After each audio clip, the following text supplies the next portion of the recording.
तुला कळलेलं ना आपण समजून घ्यायचे. म्हणून आज आपल्याला या महिन्याचा सदुपयोग करायचा. आणि सदुपयोग करायचा असेल काम्य वनामध्ये भगवान श्रीकृष्ण पांडवांना भेटायला गेले. भेटायला गेल्यानंतर अतिशय अतीव दुःख झालं. डोळ्यातून अश्रुपात झाले भगवान श्रीकृष्णाच्या. म्हणतो असं का, माझ्या भक्ताला एवढं कष्ट का?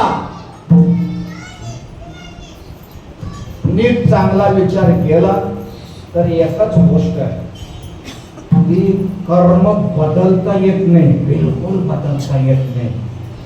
जसं गंधमादन त्या वानरांना कुंभकर्णाने हातात त्याला काय केलं, 16 वेळा करून टाकला. पण तरी त्यांनी राम भजन सोडलं नाही. राम भजन प्राण निघून गेला तरी त्याच्या देहातून राम राम राम. संध्याकाळ झाली, सगळ्यांचं लक्ष आज युद्ध झाले, परंतु गंधमादनचा देह कुठे आहे? कुठे आहे? कंटाळा आला का सांगा, नजरा पडल्या का समजून घ्या. मांड्या मोडायला लागले, घड्याल बघायला लागले, बस पुरत. तो काय आम्हाला सांगू नको, तुझ्या गोळ्या खपल्या वाटतात.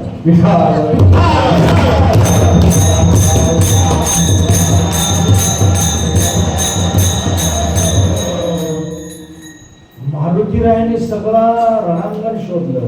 एका ठिकाणी आवाज यायला लागतात, उचलला गंधमादन, बर तुझा जीव निघून गेला तरी तू वाचून भजन तुझ्या देहातून येत आहे.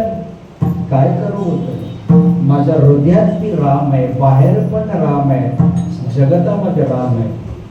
तसाच उचलून प्रभू रामचंद्राकडे आणला आणि प्रभू रामचंद्राने डोळ्यातून अश्रू वाहत वाहत त्या गंधमादन वानराकडे शरीरावर टाकला. मग विभीषणाला सांगितलं, काय सांगितलं? ना काय सांगितलं? याची समाधी बांध, ती पण सोन्याची बांध. दरवर्षी पुण्यतिथी पण कर. बरं वाटलं, पण मारुतीराय नाराज झाले होते. मारुतीराय तू का नाराज? हे सगळं दिलं बरोबर आहे, पण त्याला जिवंत का नाही केला? जिवंत का नाही केलं? तुम्ही तसा समर्थ आहात ना. तर काय काय भाऊ एवढे श्रीमंत आहेत ना, नुसतं त्यांचा हातरुमाल झटकला तर जे लाखो रुपये तुमच्या सप्त्याला मिळतील, पण द्यायची दानच पाहिजे ना. डॉक्टरकडे होती भाऊ, मेरे लिए कुछ खर्च करके तो दे, तेरे लिए कुबेर का भंडार खोल दो तो मुझे नहा का देना. माझ्यासाठी तर खर्च करून बघ, म्हणून त्याच्यासाठी खर्च करत आहे. मारुतीरायाने सांगितलं, तेव्हा तुम्ही याला जिवंत का नाही केला? मी बांधलेला आहे बोलतो.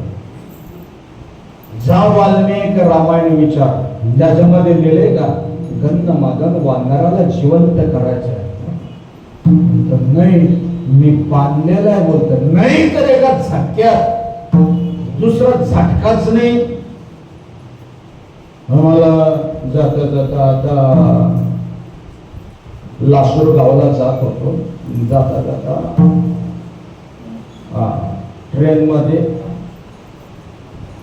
एसी गाडी होती, म्हणजे डब्बा होता. एक महाराज भेटल्यानंतर सांगितलं, खाता का?